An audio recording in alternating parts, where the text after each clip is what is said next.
used my $340,000 to open his restaurant, and when I asked why I wasn't at the grand opening, he said the guest list was only for close family and real partners in the business. I stood in our kitchen holding my phone, reading that text 3 times. Close family, real partners. I had wired him the money from my personal savings account. Money I had spent 6 years building, working double shifts as a physical therapist, picking up weekend home visits when my body was screaming at me to rest. And apparently none of that made me a real partner. I didn't respond right away. I set my phone face down on the counter and started doing the dishes, which is what I do when I need to think without screaming. Let me back up because this didn't happen overnight. Nothing like this ever does. My husband, I'll call him by what he called himself, the visionary, had been talking about opening a farm-to-table restaurant in our city since before we were even engaged. He had a notebook full of menu concepts, sketches of the interior, a name he'd been sitting on for years. He was passionate about it in a way that was genuinely beautiful to watch. He could talk about sourcing local produce and building community around food for hours. That passion was part of why I fell in love with him. We got married 4 years ago. I was 30, he was 33. I was the steady income in our house. My physical therapy practice brought in consistent money, good money for our area. He worked in restaurant management, had for years, knew the industry inside and out. He just didn't have the capital to start something of his own. About 2 years into our marriage, he came to me with a full business plan. Spreadsheets, a lease he'd already identified in a neighborhood that was just starting to gentrify, a chef he wanted to bring on, a timeline. He had done the research. I was impressed, honestly. I told him I believed in him. I told him I would support this dream. What I didn't fully think through was the difference between emotional support and financial partnership and what those two things actually mean when things go sideways. We sat down with a financial advisor, a friend of mine from grad school who now does private consulting. She walked us through the risks, restaurant industry failure rates, the importance of operating capital reserves. She strongly recommended that any money I contributed be documented in a formal agreement with my name on the LLC with clear terms for repayment or equity. She said it directly, "This is your savings. Protect yourself regardless of who you're giving it to." I looked at my husband across that table. He looked back at me with this expression I can only describe as gently offended. Like the suggestion that we needed legal protection from each other was somehow an insult to our marriage. He said we didn't need to make it transactional. He said he didn't want to start the biggest chapter of his life treating his wife like an investor. I should have held firm. I know that now with the kind of certainty that only hindsight gives you. But I was 32, I loved him, and I wanted to believe that love was enough of a contract. I transferred $340,000 in 3 installments over 8 months. Lease, deposit, kitchen equipment, initial staffing and training, working capital for the first 6 months of operations. Every time he needed more, he came to me with an explanation that made sense on paper, and every time I said yes. During those 8 months, I visited the space probably a dozen times. I watched them gut the old building, install the kitchen, choose the tile for the bar. I gave feedback on the menu layout. I spent a Saturday helping unpack dishware because they were behind schedule, and every hand mattered. I cared about this restaurant the way I cared about things that belonged to me. Because in every way that felt real, it did. The restaurant opened on a Friday night in October. I found out about the opening from Instagram. Not from my husband, from Instagram. Someone I followed reposted the restaurant's account, which had announced the soft opening with a reel of the space. Low lighting, a full bar, the chef's hands plating something beautiful. The caption said by invitation only, celebrating with the people who made this possible. I texted my husband immediately. Hey, when were you going to tell me about tonight? He called me about 20 minutes later. He was clearly somewhere loud, stepping outside to talk, and his voice had that slightly impatient edge he gets when he's busy and I'm interrupting. He said it was a soft opening, just industry people and close family, and that he hadn't wanted to stress me out with all the logistics. He said my name would be on the real celebration, the grand opening in 3 weeks, and that tonight was just a formality. I asked him why he hadn't mentioned it. He said he'd been overwhelmed and forgot to loop me in. I said okay. I hung up. I sat on our couch in our house for the rest of the evening and watched reality TV and did not cry, which I want you to know took considerable effort. 3 weeks later, I asked about the grand opening. I asked whether I should clear my Saturday. He paused, that specific pause that people do when they're choosing their words, and said that his mother had taken over the guest list and that she'd made it a family and key business contacts evening, and that it might be awkward to have me there given that I wasn't officially part of the business entity. I said, "What do you mean I'm not part of the business entity?" He said my contribution had been structured as a personal loan, not equity, and that technically the LLC was his. I want you to understand the specific sensation of hearing something you already knew on some level but had refused to let yourself fully know. It's not shock exactly, it's more like the floor dropping 2 inches, not enough to fall, just enough to lose your footing. I said very calmly, "So you took $340,000 of my money, and I'm not on the business, and now I'm not on the guest list." He started talking about how he'd always planned to pay me back, how the restaurant would be profitable by Q2, how his mother just had a very specific vision for the opening night, and it wasn't personal. I said, "I need to go." I hung up, and then I called my friend, the financial advisor, the one I should have listened to 26 months earlier. I told her everything. She was quiet for a moment, and then she said, "Okay, here's what we're going to do." The following Monday, I met with the family law attorney that my financial advisor referred me to, a woman named, well, it doesn't matter. What matters is that she was sharp, had been doing this for 15 years, and did not sugarcoat a single thing. She told me that without a formal equity agreement or documented loan terms, recovering the $340,000 would require proving it wasn't a gift. She said that was doable, but would take documentation, bank transfers, text messages, emails, anything that showed the money was expected to be repaid or that I had an ownership stake. She also told me something I hadn't considered. Our state recognizes marital contributions to a business as a marital asset in divorce proceedings, especially if marital funds were used, which mine were. I had paid taxes on that money. It had been in our joint savings briefly. There were threads to pull. She said, "Don't move any money yet. Don't have any financial conversations with him without knowing what you're doing first. And do not sign anything." I drove home that afternoon and made dinner like everything was normal. My husband came home late, smelling like the restaurant, and told me the opening had gone well and that his mother had cried when she gave her toast and wasn't that something. I said that was really nice. I passed him the salad. Over the next 2 weeks, I did 3 things. I compiled every bank transfer, every text about the money, every email thread where we discussed the restaurant investment. I had more than I thought, including a series of texts where he'd written things like, "I promise I'll make this worth it, and once we're profitable, I'll pay you back every cent. And you're the reason this is happening." His words. Document. Sent from his number. I also quietly spoke with a CPA who specialized in small business valuations. She told me the restaurant was already underwater, the build-out had gone over budget. The staffing costs were higher than projected, and they were burning through the working capital reserve faster than expected. She said without a cash infusion in the next 60 days, they would likely miss their first rent payment. I was not surprised. I was also, if I'm honest, a little relieved.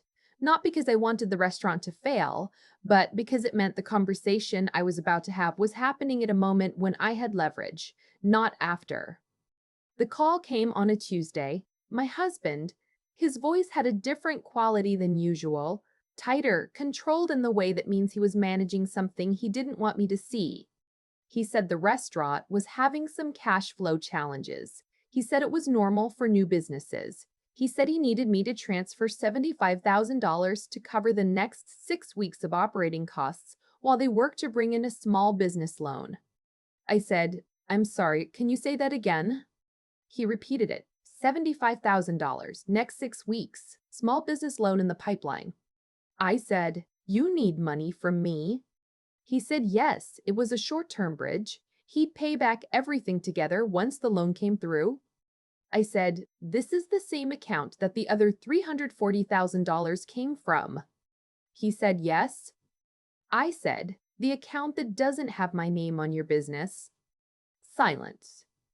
I said, "The account that apparently isn't close family." He started explaining. He started with, "Let me clarify, and that's not how I see it," and "My mother doesn't speak for me." I let him talk. I've learned that if you let people talk long enough without interrupting, they eventually run out of air and then you can say the thing you actually want to say. When he stopped, I said, "I've spoken with an attorney." More silence, different quality this time. I told him that I had documentation of every transfer, every message, every discussion about the money and its intended purpose. I told him that my attorney had advised me that I had a viable claim for recovery of the funds as marital property, and that I had also been advised that contributing $340,000 to a business while being excluded from the ownership structure was relevant to any future marital proceedings. I did not say the word divorce. I didn't need to. He said, "You talked to a lawyer? About us?" I said, "I talked to a lawyer about $340,000. He said he couldn't believe I was treating this like a legal matter. He said I was making this adversarial. He said his mother had already told him that I had always been too focused on money and not enough on being a real partner." I let that one sit in the air between us for a moment. Then I said, "Your mother stood in my living room last Easter and let me pay for the catering for 40 people because she said it was only fair since you have so much. I have the credit card statement if that's helpful." He didn't say anything.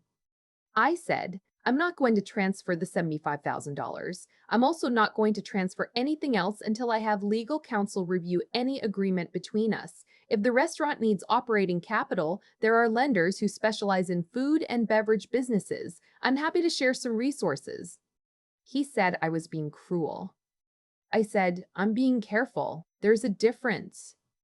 We didn't speak much for the next several days. He was at the restaurant constantly, which I understood given the situation. I went to work, saw my patients, came home, cooked dinner. My mother called me from Ohio, and I talked to her for an hour about nothing and everything and cried a little after I hung up. My best friend from college came over on a Thursday night with wine and sat with me on the back porch while I told her everything, and she said, "I never trusted how he talked about you at your wedding rehearsal dinner, but I didn't want to say anything," which is both the most aggravating and most comforting thing a friend can say. My mother-in-law called me the following weekend. I let it go to voicemail. She left a 3-minute message that I will summarize as, "My husband worked so hard, restaurants are stressful, I was being unsupportive, money isn't everything, and a real wife shows up for her husband, especially when things are hard." I texted her back one sentence. "I showed up with $340,000. That's how I showed up." She did not respond. The business loan my husband had mentioned fell through. The restaurant's financials weren't strong enough yet to qualify for conventional lending, and the SBA process was going to take longer than they had. He came to me a second time on a Sunday morning over coffee and asked again for the bridge money. He was softer this time. He looked tired in a way I hadn't seen before. He said he was sorry about the opening. He said he should have handled it differently. He said he needed me. I looked at him across our kitchen table, the same table where we'd eaten 1,000 meals, where we'd talked about children once or twice without ever quite committing to a plan, where I'd signed Christmas cards and argued about whose turn it was to call the plumber, and I said, "I believe you're sorry, and I also believe that if the restaurant had taken off the way you hoped, we would not be having this conversation. You would not have needed to apologize, because you would not have needed me again." He started to say something. I kept going.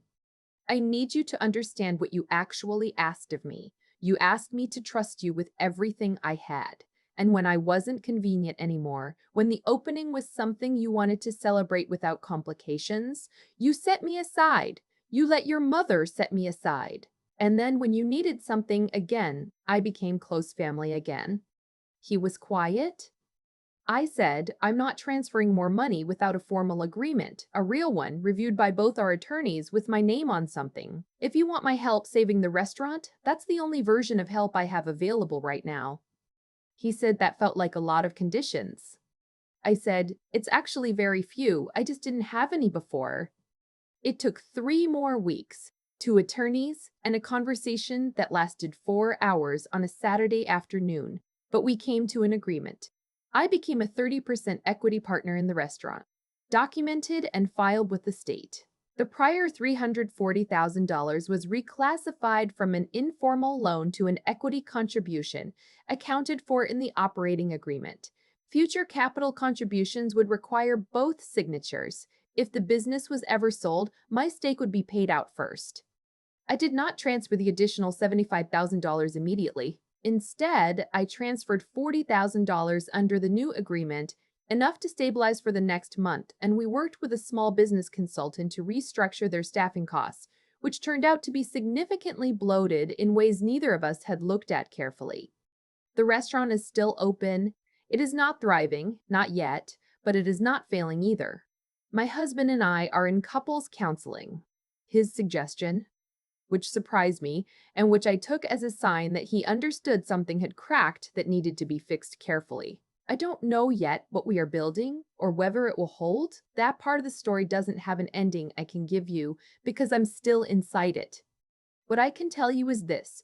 The Monday morning after I became an equity partner, I walked into that restaurant for the first time as someone whose name was on the paperwork. The chef was prepping for the lunch service. The morning light was coming through the front windows. It smelled like coffee and something baking. My mother-in-law was there. She'd been helping with some administrative work. She had her own small business background and had volunteered to support the opening. She looked up when I walked in. She looked at my husband. He said calmly and without drama, "She's a partner. She has access to everything." His mother picked up her folder and said she needed to make a phone call. I poured myself a cup of coffee from the machine behind the bar. I sat at a table by the window. The chef brought me a small plate of something he was testing, roasted beet salad with goat cheese and a honey vinaigrette, and asked what I thought. I took a bite. I told him it was excellent. I told him to put it on the menu. He smiled and went back to his station. And I sat there in the morning light, in a restaurant my money helped build, with my name finally on the door in the only way that actually matters. I keep thinking about that morning at the restaurant. The light coming through the front windows, the smell of coffee, the chef setting a small plate in front of me like it was the most natural thing in the world. Such a quiet moment, and yet it felt like the loudest thing that had happened to me in years. I didn't set out to teach anyone a lesson. I wasn't playing a long game or engineering some kind of comeback. I was just a person who had given everything she had to someone she loved, and then had to decide what to do when that love wasn't enough to protect her. That decision, to stop, to get quiet, to talk to people who could help me think clearly instead of just feel loudly, that was the whole thing. That was it. What I've come to understand is that actions don't disappear, they accumulate. Every transfer I made without documentation, every time I said we don't need to make this formal, every moment I chose comfort over clarity. Those things compounded. And so did every moment my husband chose assumption over honesty, entitlement over partnership. Nothing that happened between us came from nowhere. It came from 100 smaller choices that neither of us examined closely enough until we had no choice but to. I used to think integrity in a relationship meant being loyal and generous and trusting. I still think those things matter, but I've learned they have to be paired with clear thinking, the kind that asks hard questions even when the answers might be uncomfortable. My financial advisor friend asked me those questions years before I was ready to hear them. The attorney asked them when I finally showed up. I had to develop the willingness to ask them myself, to sit with the discomfort of, what if I'd been too naive here, without collapsing into shame? That's not easy. It took me a long time to understand that being smart about money and being a loving wife are not in conflict. They never were. And then there's the part that doesn't get talked about enough, showing up when everything is hard. Not with more money this time, with clarity, with documentation, with a boundary. That was harder than any wire transfer I ever made. It would have been so much easier to just send the $75,000 and avoid the conversation. Easier and slower. Easier and quieter. And it would have changed nothing. My mother-in-law stood in that restaurant and looked at me like I was an inconvenience, and I poured myself a cup of coffee and sat down, not to prove a point, just because I had every right to be there and I finally knew it. I don't know how the rest of this story ends. My marriage is still in the middle of something I can't fully see yet, but I know who I am in it now in a way I did it before. I know what I'm willing to do and what I'm not. I know that the most important thing I did through all of this wasn't hire an attorney or compile the bank records. It was decide that I was worth protecting, even from my own willingness to give too much. That's the thing I'd want anyone in a similar place to hold on to. Not the legal steps, not the specific numbers, just that one decision. You are worth the discomfort of being honest about what's happening. Start there. Everything else follows.